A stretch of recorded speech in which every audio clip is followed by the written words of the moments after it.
Greetings all, this is the Pale-Mouthed Prophet. This is my response to the videos Anarchism and Anarchism 2.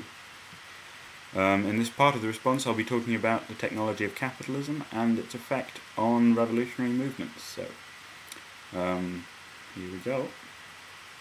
When I was arguing that I don't think democracy and direct democracy and technology are necessarily compatible is because technology is kind of very, I don't know, maybe these are the wrong words, but like hierarchical and broad and homogenizing.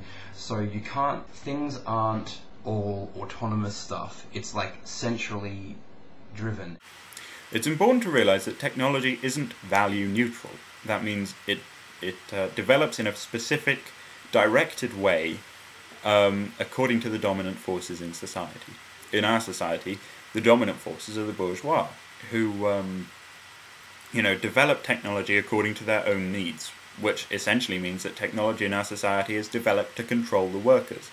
I think that's possibly why you perceive technology to be hierarchical or homogenizing, when in and of itself technology isn't any of those things, because technology, it can be whatever you want it to be. It's a very broad term. It's just that capitalist technology is essentially, it is essentially counterproductive to human needs.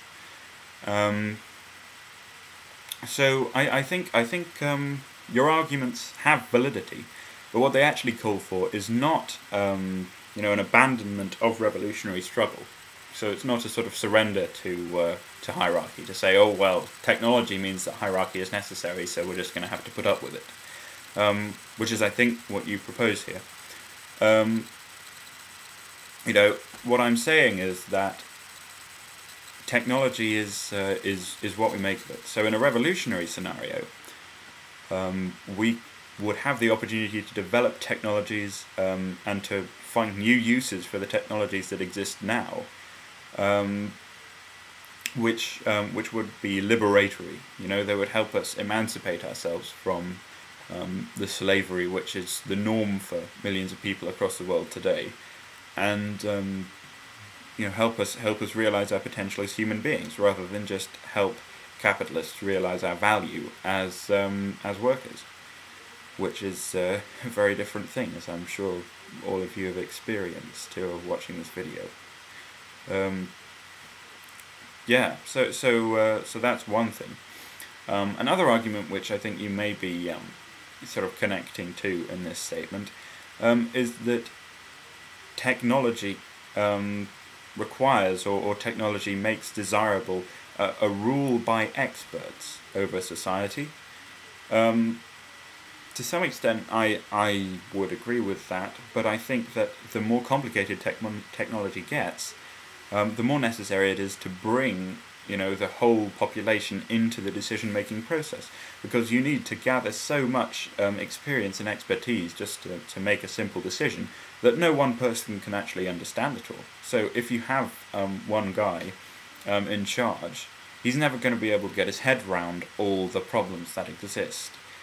So a meeting where people can actually discuss it between themselves and can collectively come to an agreement, that's really a much better solution for a society like ours, where technology is very, very complex, and the idea that individuals or small groups can decide for hundreds and hundreds of people in this kind of a complex situation to me it's very dubious. There's been a lot of debate on the subject particularly within Marxism, where technology plays a very important role.